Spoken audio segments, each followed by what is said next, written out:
Mercedes, how are you doing? I'm good. How are you? I am doing good. You know, I love our weekly moments with Mercedes. So here you go. I'm ready for Let's another one. let's go. Tell them what you're laughing about. Like the bird on the porch decided to start singing and chirping right when we got to get ready to start chatting, and I can't move right because we just got the light right. Exactly. And that's what I was about to say. Let me tell you, working from home during these times, it's almost like, for one, I'm excited to talk to you, but Yes, also it's like I got to get my hair right, make sure the angle is just right. Oops, I just realized my drink is behind me. But anyway, girl, go and move the drink. look, I'll just shift. Production.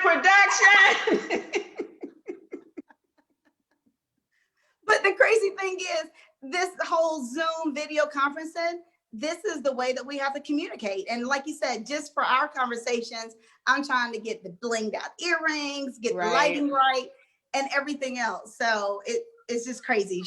Do you think everybody goes through this at their jobs? Absolutely. At jobs and at homes. Now, I might say that millennials, like they've been doing this FaceTime thing for a long time. Like we old school, right? You gonna pick up the telephone and call.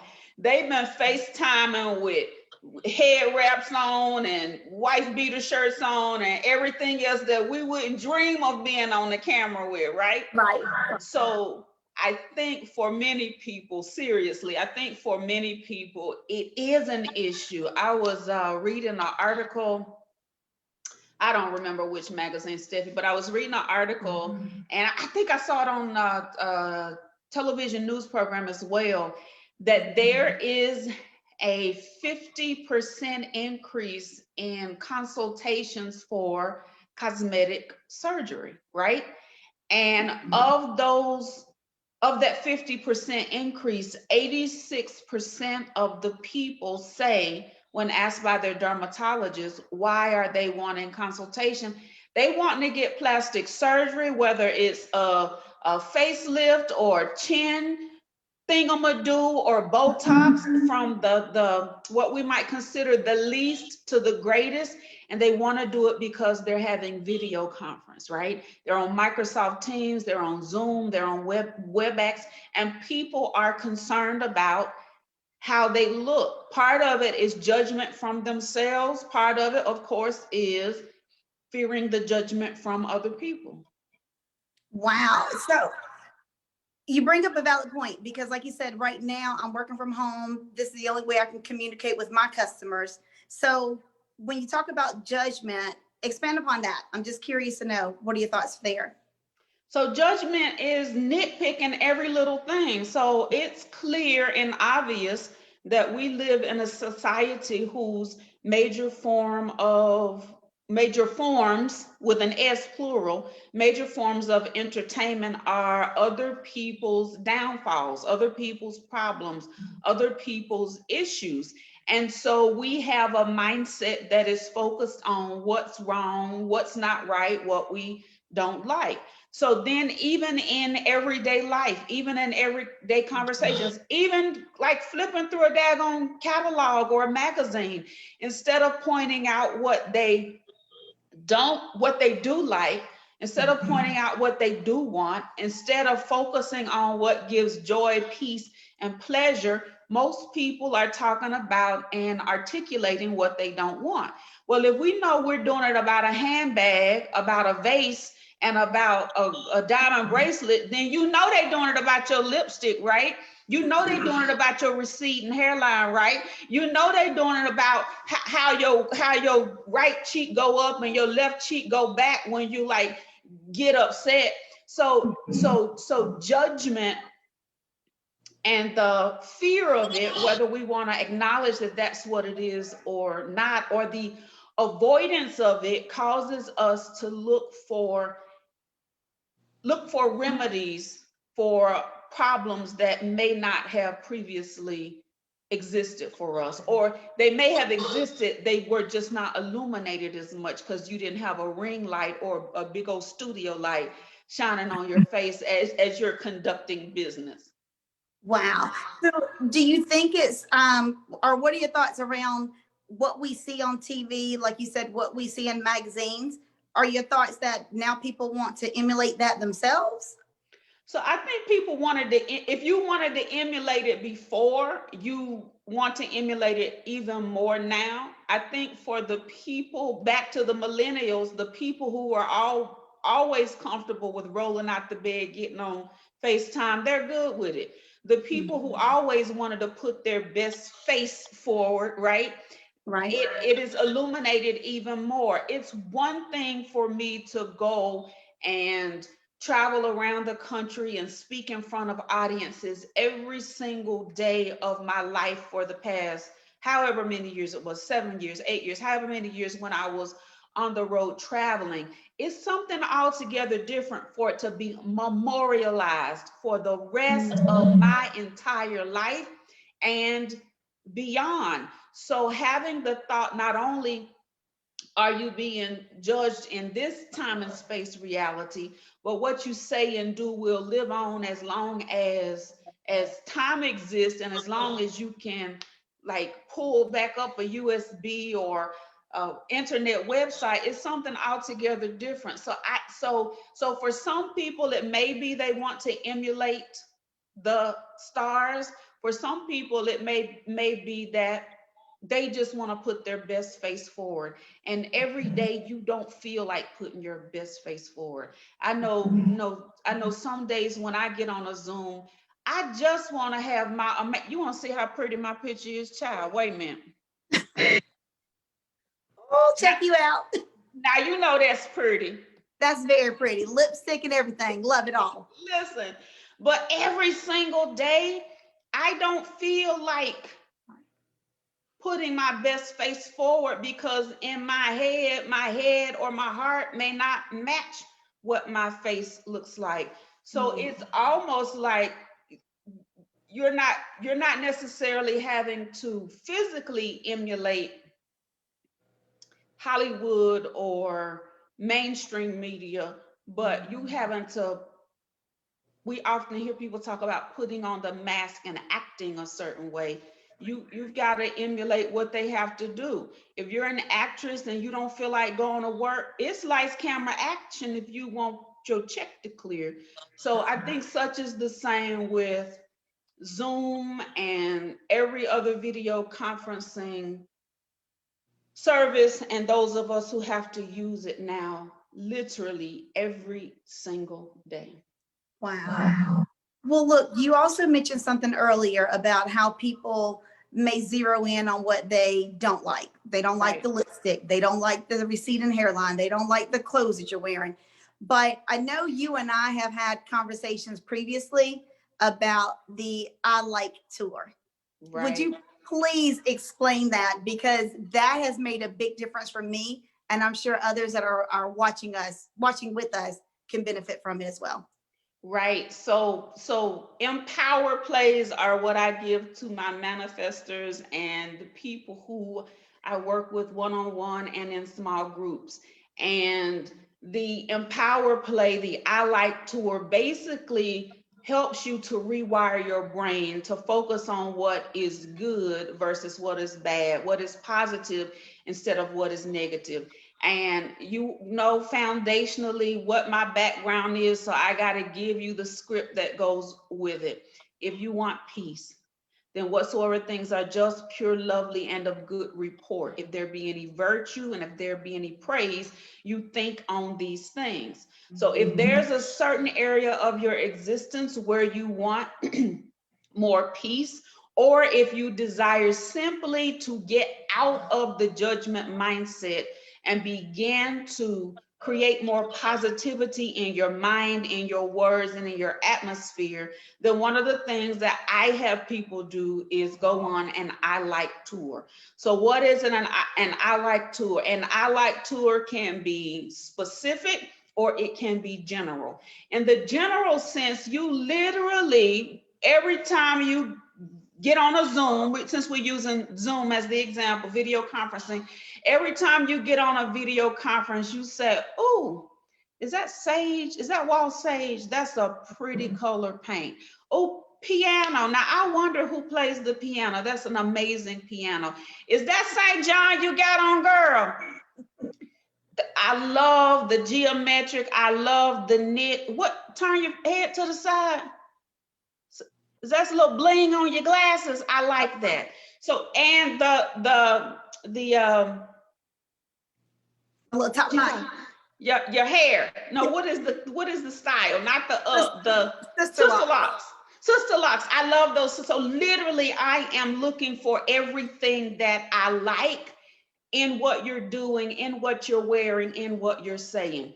I've said it 100 times before. I'll say it 1,000,000 times more. Salt water and fresh water can't come from the same fountain. It's impossible for me to be negative if I'm focusing on positive. Even if I don't, yes, it's impossible to focus on negative if you're being positive. Even if I go back to when we first started this Zoom, the birds chirping. Listen, I like to hear the birds chirping. That means I can what? Hear. I like that the birds are on my front porch. That means what? That I have an environment that's peaceful, that causes them to come on my front porch, even though they see me sitting here. So we can take our thoughts and our words and create what we desire by focusing on what we like. So that's just general. Even if you're the person who has to, you and I have to Zoom, but even if you're the person who has to go into the marketplace to work, as you go out of your housing development or your neighborhood, you literally are saying, they got a new car. I like that. The sun is a beautiful blue. I like that. Ooh, they building this new, I ain't gonna tell you what my favorite fast food restaurant is, up on the corner. I like that, girl. So literally. So in addition to being general, you can be more specific. If you're working to improve a relationship with your significant other, if you're working to improve a relationship with your child, with your manager, with whoever it is that you communicate with on a daily basis, then instead of always pointing out what they did wrong, what they didn't do, going through your checklist of improvements, then we now focus on specifically for them. And I like tour based on what they say, what they do. The attachment to that is that if you're working to, let's just say significant other, if you're working to improve a relationship with a significant other, one of the things that you do is identify the beauty in other relationships that you see. So if you go to get groceries and it's an old man and an old woman in there, you know they've been together at least 62.5 years, right? You say long lifetime of love. I like that. He's carrying her handbag. I like that. He put her in the car before he got in the car himself. I like that. So an I like tour can be general, where you just notice everything, or you can drill it down to something specific and you identify what you want. This starts to get your focus on whatsoever things are just pure, lovely, and of good report, so that you bring about peace in that area of your existence. It also helps to purge that negativity. I love how you said that what you can't get fresh spring water and salt water out of the same fountain. I love that. That needs to be on a t-shirt. Hashtag something. I don't know, but I love that. And just for me to share from previous conversations when you've shared that I like tour, I've noticed, especially if I'm having one of those days where, like you said, I don't feel like putting on the face, I don't feel like doing anything else, but I still know I need to, there's a job waiting on me to get done. Right. I've noticed that when I shift my focus to the things that I do like, it lifts my mood. So Right. I've enjoyed it. I've enjoyed it. And I encourage others to do the same thing. One of the things that's key to remember is your mind actually drives your emotions. So your mind drives your emotions. That means if I need to be uplifted, I think about what uplifts me. That means if I need some encouragement, I think about what encourages me. Your mind drives your emotions. Now, this is a conversation for a whole nother day, which means I was participating in a session a little earlier, before we hopped on this session. Mhm. And one of the things one of the ladies said was she's had 4 people to pass away from COVID in the last 4 to 6 weeks. 4 people. And she was like, her house is a mess, her finances are a mess. She just can't get herself together. And so we said, get yourself together. And most people be like, you don't talk to people like that if they lost 1 person. This woman lost 4 people.